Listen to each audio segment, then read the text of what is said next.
ये यहूदा का किताब से जो हम पढ़ाई शुरू कर रहे हैं, उसके लेखक यहूदा करके तो हम देख रहे हैं, उनके बारे में बाद में देखेंगे। ये चिट्ठी प्रकाश के किताब के पहला, मतलब ये है कि ये बाकी जितना भी बाइबल की सारे किताब है और अंतिम किताब जो प्रकाश का किताब है, ये दोनों के बीच में इसे जोड़ने वाला एक पुल है, मतलब एक ब्रिज है। ये यहाँ पर संक्षिप्त रूप से कुछ ऐसे आदेश दिया गया है जिसको हर विश्वासी पीछा करना, और इस छोटे से इस चिट्ठी में अधिक से अधिक पद जो लोग कलीसिया के अंदर होकर मसीह लोगों के विश्वास के विरुद्ध में हर काम करते हैं उनके बारे में लिखा। सबसे देखने वाली बात यह है कि पवित्र आत्मा जो भी काम करते हैं बहुत अद्भुत रीति से करते हैं। अनुमानित किया जाता है ये चिट्ठी को प्रभु के साल 66 से लेकर के 70 के बीच में लिखा गया, AD 66 to 70, और उसी समय पर पहला पत्रस और दूसरा पत्रस का किताब को लिखा गया। दूसरा तिमोथी भी इसी समय पर लिखा गया, और भी कुछ है इसी के बीच में आता है या थोड़ा पहला बीच में, ऐसा है कुछ किताबें। मगर ये 4 किताबों को मैंने आपको यहाँ पर उल्लेख किया है, इसलिए है कि यहूदा के किताब में लिखी हुई बात अधिक से अधिक दूसरा पत्रस से मिलता है, और दूसरे तिमोथी में पौलुस ने जो मुख्य बातों के विषय में तिमोथी को लिख रहा है उस बात से ये मिलता। मतलब ये 70 साल के अंदर कलीसिया के अंदर इतना समस्या बढ़ गया है, सामना करना बहुत मुश्किल हो गया। अब देखने वाली बात यह है, शैतान अपने काम को छोड़ा नहीं, वो विश्राम नहीं लिया है। अब करीब 2000 साल हो गया है, मतलब 2000 साल से कलीसिया के ऊपर हमला करके विश्वास को गिराना और मसीह जीवन का आधारभूत सत्यताओं को भ्रष्ट करके उसे मिटाना, इस काम में 2000 वर्ष का एक्सपीरियंस हो चुका है। कितना सालों से ये हुई बात है, इसे अभी वर्तमान समय में सामना करना तो कितने अधिक सामर्थ्य आत्मिक बल चाहिए। विचार कर, ये कोई नहीं अभी 21वीं शताब्दी में या 20वीं शताब्दी में उठी हुई बात नहीं है। पहला शताब्दी से लेकर के ये काम लगातार होते आ रहा है, इसे हम ध्यान में रखना। इसलिए विश्वासी लोगों को इस चिट्ठी के ऊपर पूर्ण ध्यान देकर इसे समझना बहुत, क्योंकि लिखने में तो 25 पद का हुआ एक चिट्ठी है, मुश्किल से एक पेज में है, मगर इस पर लिखी हुई बात ऐसी गंभीर बातें हैं जिसको हम गहराई से जानना, समझना और उसके अनुसार कदम उठ नहीं है तो बहुत मुश्किल होगा आने वाली पीढ़ी के लिए। अब हम इस किताब के बारे में कुछ शुरुआत की बातों को देखेंगे। इसका लिखने वाले के बारे में हम देखने वाले हैं, ये किसके लिए लिखा गया उसको देखेंगे, विषय क्या है इस चिट्ठी में उसको देखेंगे, और लिखने का कारण क्या है इस विषय के बारे में उसको देखेंगे।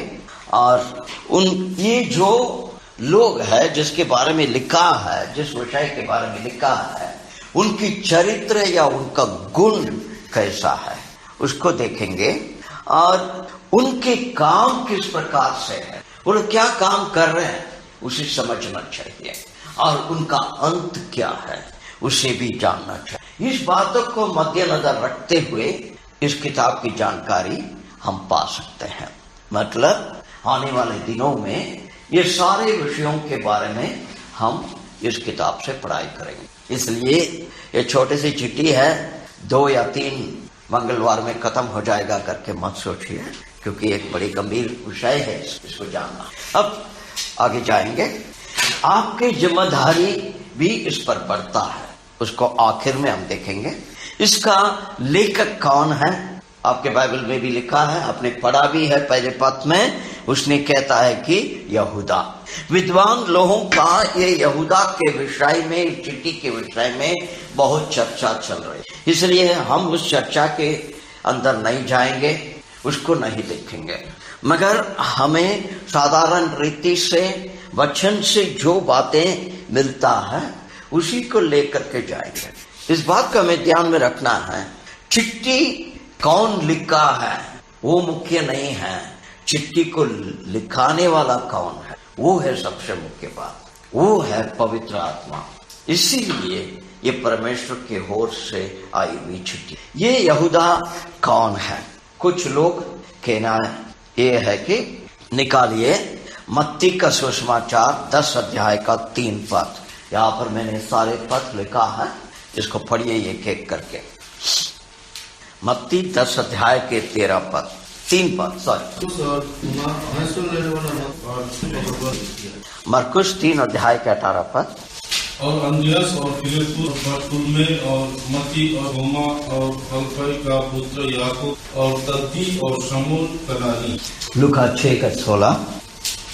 और याकूब का बेटा यहूदा और यहूदा जो उसका पकड़वाने वाला बना। यूहन्ना 14 का 22। उस यहूदा ने कहा वो क्या हुआ आपने? 22। उस यहूदा ने जो ना था कहा हे प्रभु हाँ क्या हुआ कि आपने? ठीक है, ओके। प्रेरित 1 का 13। थोड़ा आप जोर से पढ़ने से मुझे सुनने में आएगा, मैंने तो मैं सवाल पूछना क्या है। और जब वहाँ पहुँचे तो वे उस अटारी पर गए जहाँ पतरस और यूहन्ना और याकूब और अंद्रियास और फिलिप्पुस और थोमा और बरतुल्मै और मत्ती और हलफई का पुत्र याकूब और शमून जेतोसिस और याकूब का पुत्र यहूदा रहते थे। ये सब वचनों के आधार पर लोग कहते हैं कि ये प्रभु के चेले थे और इनका रिश्तेदार, जो इसी पद में लिखा है कि याकूब का भाई, ब्रदर ऑफ जेम्स करके, वो खुद ही पहचान देता है। मगर प्रेरित का किताब में हम क्या देखते हैं कि ये जो याकूब जो है ये यूहन्ना का भाई नहीं है जिसको मार दिया गया था, ये दूसरा याकूब है जो यरूशलेम के मंदिर के एक मुख्य व्यक्ति था। यहूदा कहता है कि मैं इस याकूब का भाई हूँ, और वचन में और कुछ लोग ये भी कहते हैं कि ये याकूब जो है प्रभु यीशु ख्रिस्त का भाई है। मगर जो कुछ भी है, यहाँ पर कई भी बात यह है कि लेखक ने अपने रिश्ता जो प्रभु यीशु ख्रिस्त के साथ में है, पारिवारिक रिश्ता, उसके बारे में वो कुछ भी नहीं कहता है। पारिवारिक रिश्ता के विषय में कहें तो वो सिर्फ कहता है कि याकूब का भाई हूं मैं। मगर तुम याकूब का भाई तो ठीक है, मगर आप कौन हैं? वो ये कहता है प्रभु यीशु ख्रिस्त का सेवक। ये इसके एक आत्मिक गुण को दिखाता है। साधारण रीति से मनुष्य क्या करता है कि उनकी जो पारिवारिक रिश्ता से जो प्रशंसा होती है उसी को हमेशा लेते हैं। मगर ये व्यक्ति पारिवारिक रिश्ता हो या नहीं हो प्रभु से, वो दूसरी बात है। वो अपने आप को इसी बात से पहचान कराता है कि मैं प्रभु यीशु ख्रिस्त का एक सेवक हूँ। मैंने बार बार बता चुका हूँ, इसलिए मैं यहाँ पर आपको रेफरेंस नहीं देता हूँ। प्रभु यीशु ख्रिस्त का सेवक करके जहीं भी लिखा गया है नए में सेवक करके, इसका मतलब यह है कि वो अपने आप को बंधन में दिया हुआ एक गुलाम है, जिसको हमने पुराना नियम से बार बार पढ़ चुके हैं। इसके कान में छेद किया गया है, मतलब ये स्वयं मूसा के नियम के अनुसार दी हुई स्वतंत्रता को नहीं स्वीकारते हुए अपने मालिक की सेवा हमेशा करने के लिए तैयार हुआ है। पौलुस उसी स्थान पर अपने आप को रखता है, और यहाँ पर यहूदा भी अपने आप को उसी स्थान पर रखता है, प्रभु यीशु ख्रिस्त का सेवक। अब हम जाएंगे आगे। इस चिट्ठी को पाने वाले कौन है? वचन 3 को पढ़िए यहूदा का। हे प्रियो, जब मैं उद्धार के विषय में अत्यंत परिश्रम प्रयत्न कर रहा था, जिसमें हम सब सहभागी है, तो मैं ये समझाना आवश्यक जाना कि उस विश्वास के लिए पूरा यत्न करो जो पवित्र लोगों की बात सौंपा गया था। पवित्र लोग करके लिखा है, अंग्रेजी में लिखा है कि संतों को दिया गया। ठीक है, मतलब यहूदा क्या करना चाहता है? ये जो चिट्ठी जिनको लिख रहा है उन विश्वासियों को ये बात स्मरण दिलाना चाहता है, आप पहला समझ लो या समझो आप कौन है। आपको जब तक पता नहीं होगा आप कौन है करके, आप कैसे समस्या का सामना कर सकते हैं, आप कैसे उस समस्या की जिम्मेदारी कैसे निभा सकते हैं। इसलिए वो सबसे पहला आप संत है। मगर ये संत करके कहना तो आसान है, मगर वचन से हम देख सकते हैं इसका और जो स्पष्ट रीति से क्या क्या बात बताया हुआ है। पहला कोरिन्थी 1 अध्याय के 22 पद को पढ़िए। यहूदी तो चिन्ह चाहते हैं और यूनानी ज्ञान की खोज में है। 1 का 22, पहला कोरिन्थी 1 का 22। वही पढ़ा, हाँ वही है। क्या वचन में रेफरेंस में कर दूं? सॉरी, ये 2 पद होना चाहिए, 22 नहीं। 2 पद पढ़िए, 2 पद नहीं है, 2 पद है, 22 नहीं है। सॉरी, उधर 2 बार हो गया। परमेश्वर की उस कलीसिया के नामी जो कुरिन्थियस में है, अर्थात उनके नाम जो मसीह यीशु में पवित्र किए गए और पवित्र होने के लिए बुलाए गए हैं, और उन सब के नाम भी जो हर जगह हमारे और अपने प्रभु यीशु मसीह के नाम की प्रार्थना करते हैं। यहाँ पर क्या बात हम देखते हैं? आपको संत होने के लिए बुलाया गया है। आपको संत होने के लिए वो बुलाहट जो दिया है, उसके लिए आपको मसीह यीशु में पवित्र किया गया है, सैंक्टिफाइड इन क्राइस्ट। मतलब आप एक अंधकार में डूबे हुए एक पापी व्यक्ति थे, आपको मसीह ने बुलाया, किस लिए? संत होने के लिए। उसके लिए आपको उन्होंने पवित्र किया है, सैंक्टिफाइड। अपने में ही उन्होंने आपको शुद्ध किया है, और ये कार्य मसीह यीशु में किया गया है। ये कार्य को कौन किया? मसीह यीशु में। कौन है आपको मसीह में पवित्र किया? पर ये 1 पद, यहूदा का 1 पद। यहूदा की ओर से जो उसका दास बुलाए हुए के नाम जो प्रिय और यीशु मसीह। दोबारा पढ़िए। यहूदा की ओर से जो की दास और याकूब का भाई है, उन बुलाए हुए के नाम जो पिता में प्रिय। परमेश्वर पिता ने प्रिय लिखा है। दूसरा कोई भाषा अंदर? नेपाली। हम वचन को ज्यादा अभी समय को ज्यादा नहीं दिखाएंगे। मेरे जो अंग्रेजी बाइबल में इस प्रकार से लिखा है, मैं पढ़ता हूँ। John, a Jew, the servant of Jesus Christ and brother of James, to them that are sanctified by God the Father. परमेश्वर पिता ने उन्हें पवित्र किया है, उन लोगों के लिए मैं ये चिट्ठी लिख रहा हूँ। नेपाली में पढ़िए। यीशु ख्रीष्ट को दास र याकूब भाई यहूदाबाट ती बुलाएहरूलाई जो परमेश्वर पिता द्वारा। हाँ, बस दैट्स इट। आपको कौन पवित्र किया है? परमेश्वर पिता ने। कैसे किया? प्रभु यीशु ख्रिस्त के द्वारा, या प्रभु यीशु ख्रिस्त में। किस लिए आपको पवित्र किया? आपको संत करके उस स्थान में रखने के लिए। अब एक सवाल हमें और भी इस पर इसका और भी जानना जरूरी है। आपको कौन पवित्र किया है हम देख लिया है, मगर कैसे पवित्र किया? आपको कैसे पवित्र किया गया है? पढ़िए 1 कोरिन्थी 6 अध्याय के 11 पद। और तुम में से कितने ऐसे ही थे, परंतु तुम प्रभु यीशु मसीह के नाम से और हमारे परमेश्वर के आत्मा से धोए गए और पवित्र हुए और धर्मी ठहरे। कैसे किया गया? परमेश्वर पिता ने आपको पवित्र किया मसीह यीशु में। मगर कैसे ये काम को किया? पवित्र आत्मा के द्वारा आपको पहले शुद्ध किया, वॉश। किससे? आपके सारे अधार्मिकता से, आपके सारे पाप से, सब चीजों से, अपराधों से आपको शुद्ध किया पवित्र आत्मा के द्वारा मसीह यीशु में, और आपको पवित्र किया। और उतना ही नहीं, आपको धर्मी ठहराया गया। आप पवित्र है तो आप धर्मी होना चाहिए। आपको धर्मी भी ठहराया गया है ना, लिखा है ना, जस्टिफाइड। यूहन्ना बात चले जाता है, यूहन्ना 17 का 19 पद निकालिए। और उनके लिए मैं अपने आप को पवित्र करता हूँ ताकि वे भी सत्य के द्वारा पवित्र किए जाए। कैसे? ये काम को कैसे किया परमेश्वर ने? पवित्र आत्मा के द्वारा किया, मसीह यीशु में किया, पिता ने किया, सब कुछ ठीक है, मगर ये काम कैसे, किस तरीका से हुआ?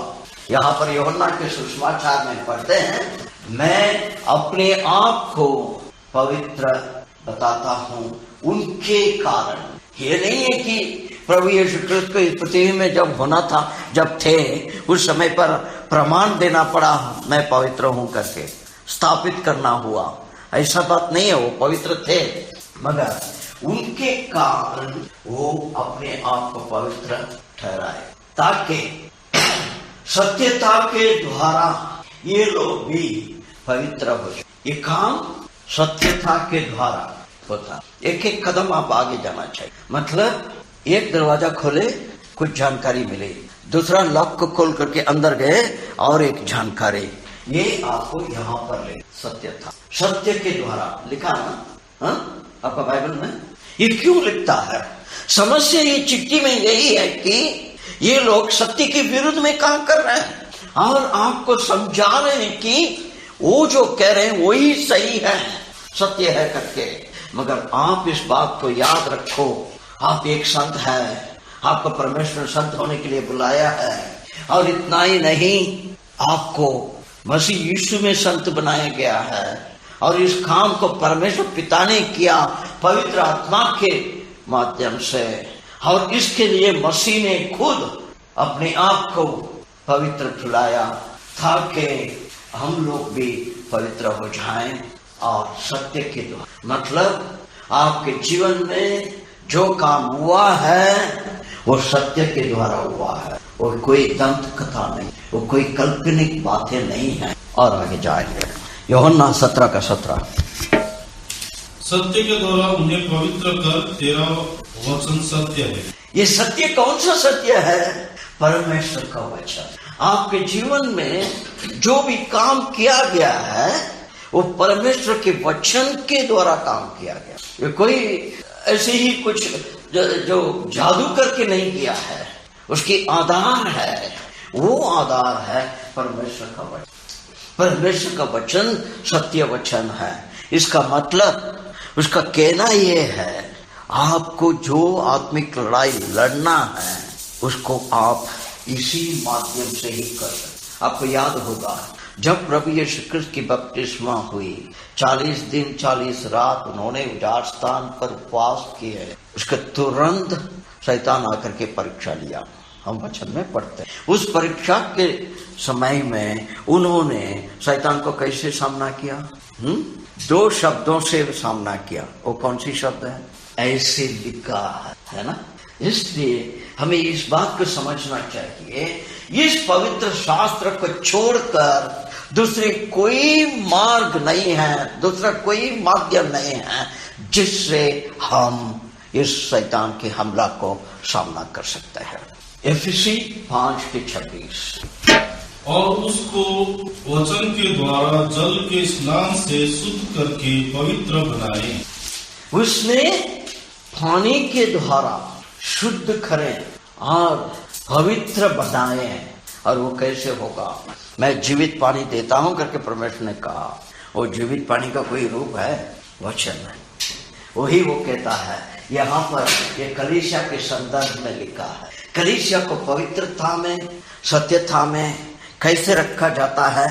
वचन की। इसीलिए तो कलीसियाओं में वचन की शिक्षा की जरूरत है। इसीलिए संत जनों को अपनी पवित्रता में, धार्मिकता में चलते रहने के लिए वचन की शिक्षा को सदा पाने का आवश्यक। इससे हम छूट नहीं सकते हैं। किस कारण से ये काम किया गया? भाई आपको बुलाया गया संत होने का, और ये काम को परमेश्वर ने, पिता ने किया, मसीह यीशु में किया, पवित्र आत्मा के माध्यम से किया, वचन के आधार पर किया। मगर इसका खास मकसद क्या है? What is the purpose? किस लिए परमेश्वर ने ऐसे करना चाहा, ये हमें जानना। प्रेरित 20 अध्याय की 32 पढ़िए। और अब मैं तुम्हें परमेश्वर को और उसके अनुग्रह के वचन को सौंप देता हूँ, जो तुम्हारी उन्नति कर सकता है और सब पवित्रों में साझी करके मीरास दे सकता हूँ। यहाँ पर क्या लिखा है? मैंने तुझे परमेश्वर के पास समर्पण करता हूँ और उनकी वचन के अनुग्रह के वचन जो तेरे हाथ में है उस पर मैं तुझे समर्पण करता हूँ और वो वचन तुझे मजबूत बनाएगा विश्वास में और आपके लिए ऐसे आपके जैसे पवित्र बनाए गए हुए लोगों के साथ एक मिरास पाने के लिए। मिरास लिखा है, क्या लिखा है? मिरास। इसके लिए अब देखिए कैसे हम एक एक कदम आगे जा रहे हैं इस विषय में। हमारे लिए परमेश्वर ने क्या काम किया उद्धार के। ये यहूदा क्या कहता है? मैं तुझे, हम सभी लोगों का एक मुख्य बात है वो है उद्धार। इस उद्धार के विषय में अंग्रेजी में लिखता है कॉमन सैल्वेशन, मतलब आपके भी उद्धार उसी तरीका से हुआ है, उनका भी उसी तरीका से हुआ है, मेरा भी ऐसी तरीका से हुआ है, पतरस का भी ऐसे ही हुआ है, आने वाले दिनों में जो विश्वासी होगा उनके भी उसी वचन से ही होगा, दूसरा कोई नहीं है। मगर इसके मतलब के बारे में, इसके महत्व के बारे में मैं तुझे जब लिखने के लिए चाहा तो मुझे लगा तुम ये सब बातों को ध्यान रख, तब तो तुम उद्धार के महत्व को जानोगे। विश्वास कर लिया, प्रभु में आ गया। ये सब बातें आसानी से बोल रहे हैं, मगर उस व्यक्ति को पता है प्रभु में आना या विश्वास किया या उद्धार पा लिया करके कहने से उसके जीवन में क्या काम हुआ है। अब आगे जाएंगे, पढ़िए पहला पत्रस 1:2।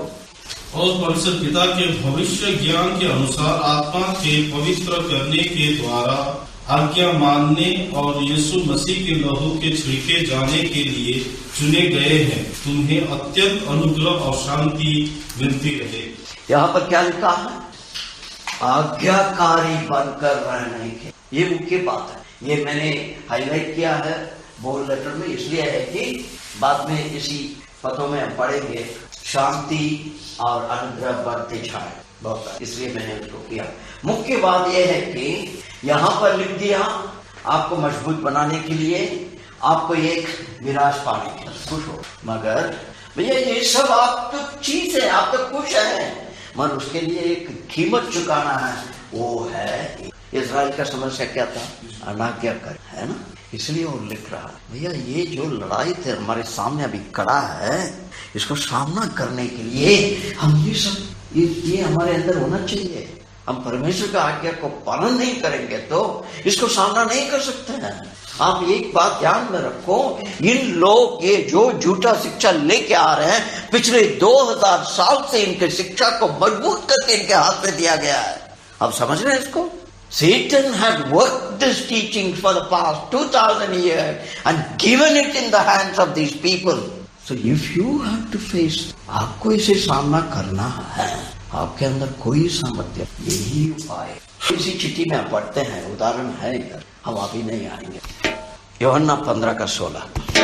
तुमने मुझे नहीं चुना परंतु मैंने तुम्हें चुना है और तुम्हें ठहराया ताकि तुम जाकर फल लाओ और तुम्हारा फल बना रहे कि तुम मेरे नाम से जो कुछ पिता से मांगो वो तुम्हें। आज्ञाकारी बनकर रहो और इस बात को याद रखो, तुमने मुझे नहीं चुना, मैंने और किस लिए मैंने चुना है? तुझे नियुक्त एक मुख्य जिम्मेदारी के, इसलिए तुम मेरा आज्ञाकारी बन। इसका उदाहरण ये है, अब देखिए एक व्यक्ति नौकरी के लिए एक कंपनी में एप्लीकेशन दे, ठीक है, सैकड़ों लोगों के मध्य में से इसको चुना जाता। कौन चुना?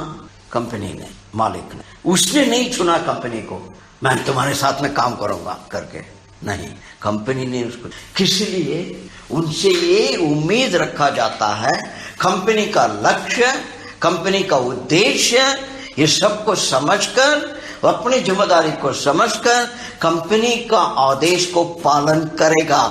ये सब करेगा तो उसका पगार मिलेगा, नहीं है तो जैसे अमेरिका में बोलते हैं, सुबह जब आएगा उसके टेबल के ऊपर पिंक स्लिप, मतलब आपका नौकरी चला गया, आप घर जा। आपको मिराज पाने का आशा है ना, मजबूत रहने का आशा है ना, आज्ञाकारी बनो। इसीलिए मैंने तुझे नियुक्त किया, चुन के मेरे लिए। और किस लिए नियुक्त किया? तुम अपने मसीह जीवन में जाते रहोगे और उसके द्वारा तुम फल लेके आओगे। मसीह जीवन का फल को तुम ले आना है, और वो फल तुम जो लेके आओगे वो सदा के लिए रहना है। इसलिए मैंने तुझे चुना। और ये सब होगा तो क्या होगा? तुमने मेरे पिता से मेरे नाम में जो कुछ भी मांगोगे वो तुझे देगा। अब क्या मांगने वाले हो? प्रभु जी हमारे अंदर सामर्थ्य, ये आक्रमण का सामना हम क्या करें? सामर्थ्य। हमें पुराने नियम में ये बातें देखे हम, जो इंग्लिश बाइबल स्टडी के समय पर जॉनी ने भी वो राजा के बारे में लिया था। असुर लोगों को मैंने हमारे पढ़ाई के समय पर भी लिया था। इनको अपने तलवार को उठाना नहीं पड़ा। ऐसे कितनी बार वचन में हम पढ़ते हैं, शत्रु चले जाते, परमेश्वर लड़ाई करते हैं। इसीलिए कलीसिया इसकी सामना करने का सामर्थ्य मिलेगा यदि इस बात पर हम ध्यान दें। हमें फल ले आने के लिए ये है खास उद्देश्य। What purpose? हम फल ले आना, और वो फल निरंतर रहना चाहिए। इसीलिए स्थानीय कलीसिया के अंदर आपके भूमिका जो है महत्व। आप आज सोचेंगे ये छोटी सी बात है करके, मगर इस छोटी सी बात जो आज आपने आज्ञाकारिता के द्वारा किया है, वो आज से 20-25 साल के बाद में स्थानीय कलीसिया के अंदर ये बहुत बड़ा काम कर सकता है। पहला थिस्सलुनीकि 5 का बैटरी काम नहीं कर रहा मेरा। 5:23 पढ़िए। शांति का परमेश्वर आप ही तुम्हें पूरी रीति से पवित्र करे, और तुम्हारी आत्मा और प्राण और देह हमारे प्रभु यीशु मसीह के आने तक पूरे और निर्दोष सुरक्षित रखे। ठीक है, लड़ाई करना है, ये करना वो करना है, इतना ही नहीं। परमेश्वर भी एक उद्देश्य रखते हैं। वो उद्देश्य क्या है?